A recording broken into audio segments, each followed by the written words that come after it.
Ayo, jileh pecis Pak RT. Kusuma Rap-rapan si buta masih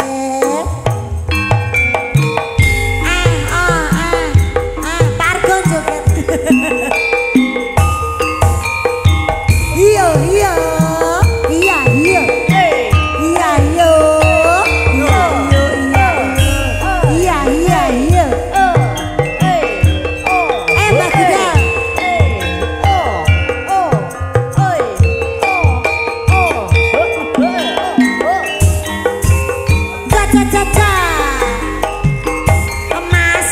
Peteng jadot limangan Buka hati kang kebak padoban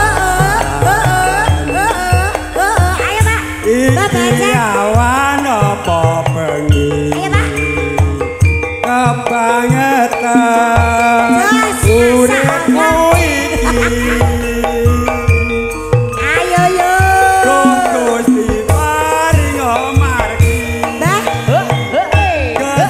Kula pati kados pundi Ayo Om Blenceng nalong kodo ning atiku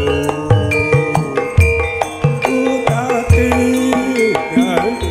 Ayo Om Pak Dek nganggo kedus kalau Dek tabah taatimu Gusti tansah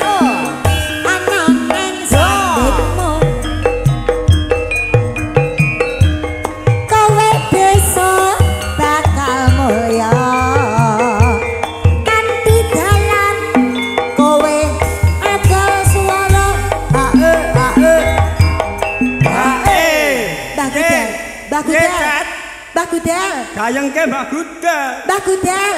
Mbah, niku sami kali ngene Pak Plenceng mboten? Sami. Oh, jos. Itu sing gak limo.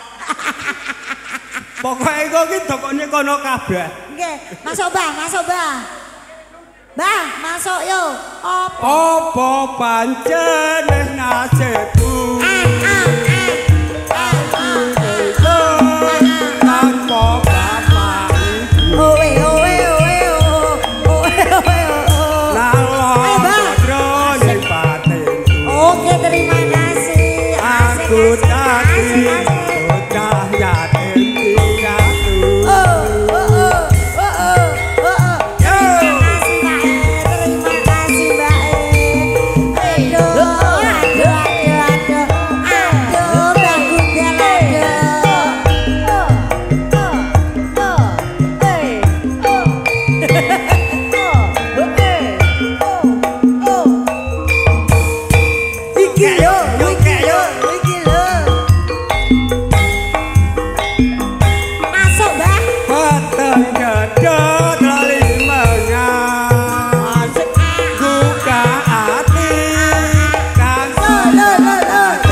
Gusti paring margi